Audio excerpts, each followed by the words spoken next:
धरती के भीतर की हलचल एक बार फिर सुर्खियों में है। रूस के सुदूर पूर्वी इलाके कमचटका प्रायद्वीप में शुक्रवार तड़के भूकंप के तेज झटके महसूस किए गए, जिसने पूरे क्षेत्र को दहशत में डाल दिया।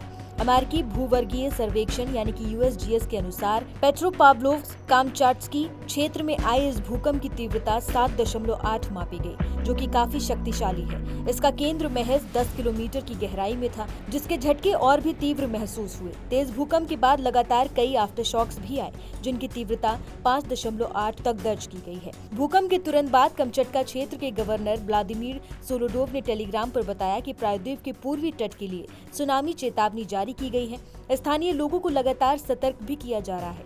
हालांकि राहत की बात यह है कि अभी तक किसी बड़े नुकसान की कोई खबर नहीं है। वहीं अमेरिकी सुनामी चेतावनी प्रणाली ने भी ये कहा है कि फिलहाल किसी बड़े सुनामी खतरे का आकलन नहीं किया गया है। कमचटका दुनिया के सबसे भूकंपीय सक्रिय क्षेत्रों में से एक है।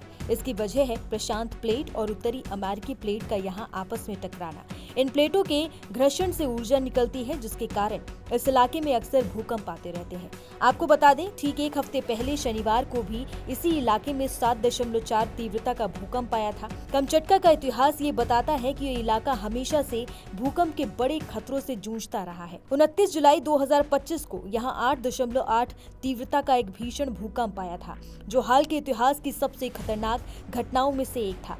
उस समय रूस, जापान, अलास्का, गुआम, हवाई और अन्य प्रशांत द्वीपों में बड़े पैमाने पर सुनामी चेतावनियां जारी की गई थी। कई जगहों पर 3 से 4 मीटर ऊंची लहरों ने तबाही मचाई थी और लोगों को तुरंत सुरक्षित स्थानों पर पहुंचाया गया था। जापान और अमेरिका के वेस्ट कोस्ट पर भी अलर्ट जारी किया गया है। इससे पहले प्रशांत सुनामी चेतावनी केंद्र की ओर से जारी सुनामी की चेतावनी में ये कहा गया था कि खतरनाक लहरें भूकंप के केंद्र से 300 किलोमीटर के भीतर रूसी तटों को प्रभावित कर सकती हैं।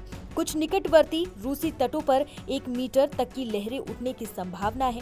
जापान, हवाई और प्रशांत महासागर के अन्य द्वीपों पर 30 सेंटीमीटर से कम की लहरें देखी जा सकती हैं। इसके बाद सरकारों ने एहतियाती कदम उठाना शुरू कर दिया। बता दें कि कामचटका प्रायद्वीप भूवैज्ञानिक दृष्टि से बेहद सक्रिय क्षेत्र है और इसे पैसिफिक रिंग ऑफ फायर का हिस्सा माना जाता है। यहाँ आए दिन भूकंपीय और ज्वालामुखीय गतिविधियां होती रहती हैं। इस इलाके में बड़े स्तर पर विनाशकारी भूकंप आते रहते हैं। कमचटका प्रायद्वीप पे लगातार आते तेज भूकंप ये दर्शाते हैं कि ये इलाका बेहद ही संवेदनशील है। यहाँ रहने वाले लोग हर बार एक नई दहशत के बीच जीवन जीते हैं, जबकि अंतर्राष्ट्रीय एजेंसियां लगातार इस क्षेत्र पर नजर बनाए हुए हैं।